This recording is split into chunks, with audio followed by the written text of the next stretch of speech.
Well, thank you very much, Dirk, and thank you very much for inviting me. And I must say, I'm very impressed with the kind of programs and talks you've been putting on in the past. I managed to watch a few of them, but I'll be a bit more of an avid follower, I think, in future. Well, thanks again.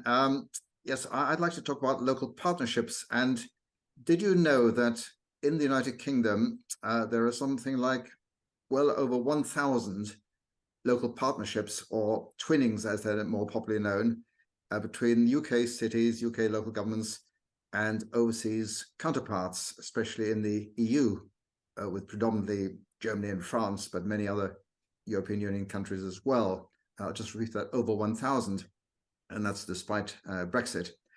Now, my case is that these partnerships, these local partnerships, community-based partnerships, local government partnerships, represent the roadmap back to British engagement with the European Union, rejoining the single market and the customs union, achieving freedom of movement, and ultimately full membership.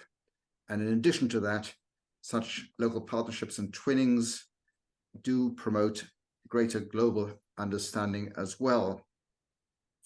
So why is this the case? I'll just give the usual 5 reasons, or 5 instances. Number 1, people-to-people links are the bedrock for better international relations and cross-frontier understanding. Those could be anything from local clubs, sports clubs, Rotary clubs, churches, other community groups, and many more, having links with counterparts, particularly, of course, where the city or the community where they're based has a formal link with a counterpart in the EU or elsewhere. And of course, a lot of that happened, as I'm sure colleagues will know, in a big way as a part of the reconciliation post-World War II, particularly with cities in Germany. So Liverpool, of course, has a long-standing link with Cologne. And of course, both cities were heavily bombed in the Second World War. Both cities have cathedrals, and both cities indeed sit on a big river, whether it's the Mersey or the Rhine. Although I'm not sure that Cologne can boast something as illustrious as the Beatles and the Merseyside Beat. But again, reveals my age maybe. But secondly, the partnerships, I think, are very much something which involves young people. And at the heart of twinnings, heart of partnerships, are our youth, our students, our young people. And of course, those are the very part of our demographic who voted overwhelmingly against Brexit. And school exchanges, school trips are very much fundamental to this kind of exchange. And it's the young people who, of course, are the ones being denied the privilege which the older generation, including myself, had of freedom of movement, the freedom to travel around Europe without any time restrictions, the freedom to work there, the freedom to study there, the freedom to find partners there. So I think those fundamental freedoms are being currently largely denied. There are some good examples of partnerships which are underway. Despite that, for example, Richmond in London, the borough of Richmond, has a link with Constance in Germany, and one of their schools, several of their schools are actually very actively exchanging and doing both trips, but also, of course, online exchanges, which is one way to overcome some of the problems. But there again, I think, as with the community, the people-to-people links, these youth exchanges, youth links, school links, I think will very much provide pressure to engage with the movement, to have a greater freedom of movement again in the EU, and to rejoin the single market, resulting in freedom of movement. So that's my second point. The third point relates to business and the economy. Andy Burnham in Manchester, next door to Liverpool, has just signed a regional agreement with the German Ruhr region. And of course, that is very much driven by commercial considerations, economic considerations. and it's designed to ensure that local business in Manchester, Greater Manchester, attracts investment, is able to promote exports to the rural region, and of course attract tourism. So this is a good example where business is driving the partnership and playing a key role. And another example is in Kent, where I currently am, other end of the UK. And Kent County Council has forged something called the Straits Council, which is with counterparts across the Channel in France, Belgium, and the Netherlands. And again, that is very much driven by economic considerations, the aim to promote business and local economic development. And indeed, Kent even still maintains a small office in Brussels to facilitate this. So here again, my argument is that this kind of business partnership, this kind of business exchange, this kind of business interaction will very much result in pressure for re-entry to the EU customs union and the single market. And it's those kind of local business partnerships that will drive that. That's my third point. My fourth point relates to cultural relations and culture.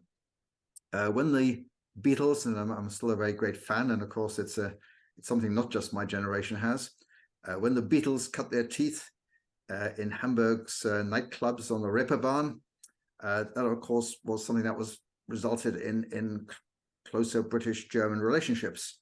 And one obvious example, which colleagues may or may not know about, is that the Beatles actually recorded two of their famous hits in German, one of which was called Sie liebt dich, and the other one was called Komm, gib mir deine Hand.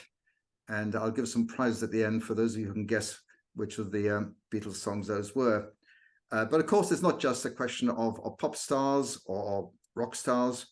It's musicians, it's choirs, it's orchestras who have exchanges, who have partnerships, and who interact often on a very individual basis. And those kind of cultural exchanges, of course, again, are being very much hampered by Brexit. Problems about getting visas, problems about getting work permits, musicians having to, and orchestras having to itemize each of their musical instruments, absolutely crazy bureaucracy. And here again, I think there's going to be a lot of pressure for changes in visas, changes in work permits. And that kind of pressure is really fundamental to our common European cultural heritage. So again, I think a driver for re-engaging with Europe. And then my final fifth point is a little bit broader, but I think it interrelates, and it also has some specific aspects where I think I'm perhaps a bit more close to Paul's agenda. And that is that partnerships also have a global dimension. And of course, the current climate crisis and the issues around sustainable development and energy supplies is very much at the heart of that. But let me give you some more concrete example, which is still European, but it's beyond the EU. And that's what's happening in terms of partnerships, local twinnings with the Ukraine, with cities in Ukraine. Liverpool, of course, has link with Odessa, and that was very much in evidence during the recent European Song Contest when Odessa Liverpool was, of course, where he was deputizing for and working with Odessa in presenting the Eurovision Song Contest.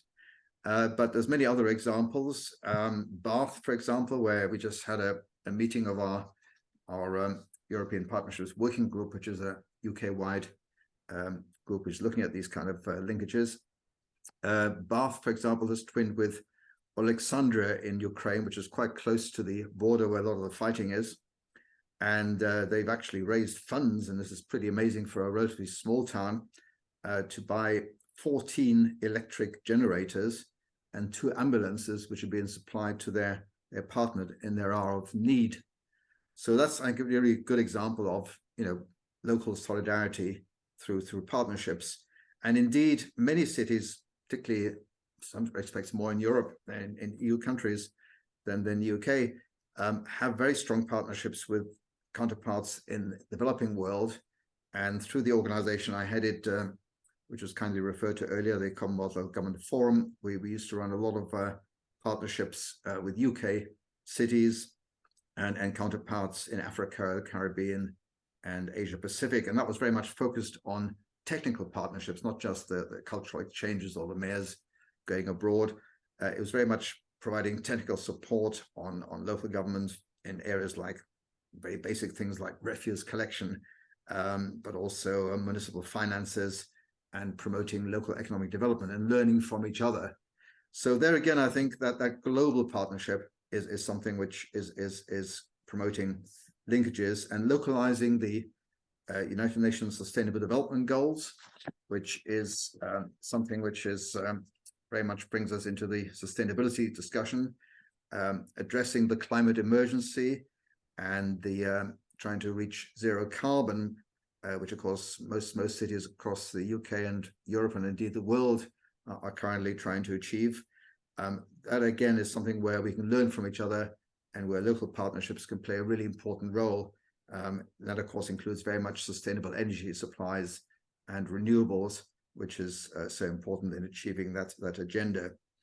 So those 5 areas are really my case for local partnerships being fundamental to not just our re-engaging with Europe and the EU, but really becoming more engaged globally, counteracting the sort of worrying xenophobia which has arisen not just in the UK but in many countries, and fighting against the far-right political populism which is poisoning our political climate.